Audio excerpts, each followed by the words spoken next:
Welcome sa Timeless Pilipinas Channel. Ang aking kwento ay tungkol sa Binondo. Ito ay Episode 4, Part 1, na kung paano nagsimula ang Binondo noong panahon ng Kastila. Bago pa ang panahon ng mga Kastila sa Pilipinas, ay may pamayanan ng nakatira sa Selodong. Ang Selodong ay salitang gamit ng mga Malay traders sa pagkakakilanlan ng lugar na malapit sa ilog. Ngayon ay kinilala bilang Pasig River. Ang Selodong ay pinalitan sa pangalang Maynila. Maraming bersyon na kwento ang mababasa kung saan nagmula ang salitang Maynila. May narration na galing daw sa halaman na tumutubo sa lugar. At meron ding narration na ipinangalan sa isang uri ng water lily sa ilog ng Pasig. At may nagsasabing galing sa wikang Indiano. Ang mga ito ay pwedeng totoo o pwedeng hindi dahil walang bakas na iniwan ang mga nasabing kwento.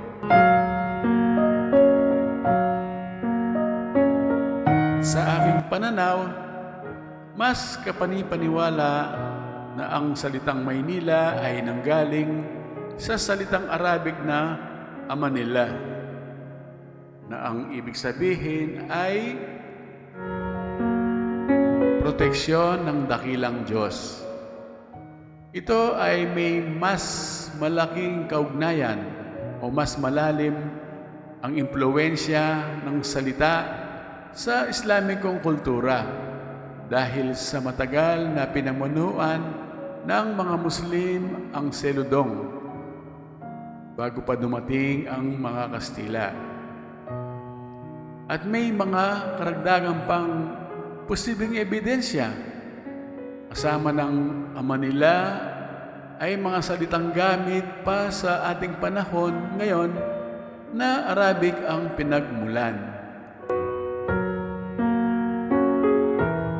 Katulad halimbawa, ang salitang salamat ay galing sa salitang salama na kapayapaan ang ibig sabihin.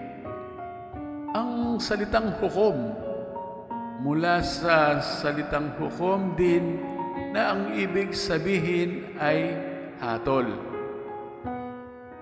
Ang salitang agimat mula sa salitang agimat, ang ibig sabihin ay orasyon o talisman. Ang salitang wala na Tagalog ay wala sa Arabic na ang ibig sabihin ay at wala o at hindi.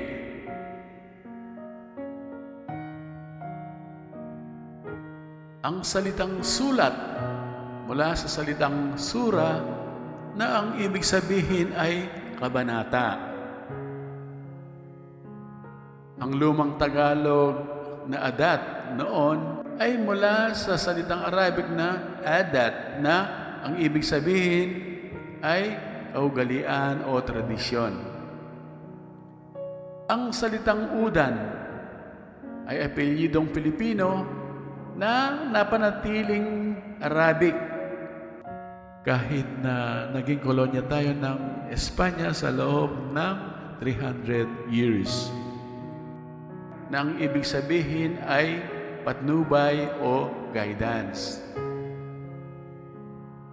Marami pang salitang Tagalog na hindi na masyadong ginagamit sa modernong panahon.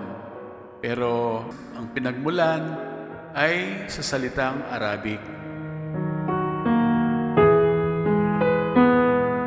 Ang tawag sa mga tao sa Selodong ay taga-ilog o sa maikling salita ay Tagalog. Marami din ang mga inchik noon mula sa China ang nag-migrate sa Selodong. Nagsapalaran sa buhay, lumayo para mag-iba ang kanilang hanap buhay dahil sa kahirapan ng pagsasaka sa China.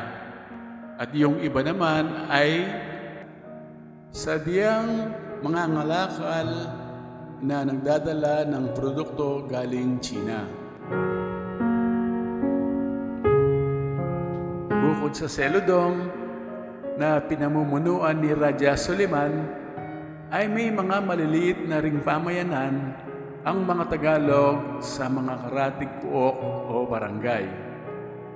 Yung ibang pamayanan ay pinamumunuan din ng mga raja katulad nila Raja Matanda at Lakandula.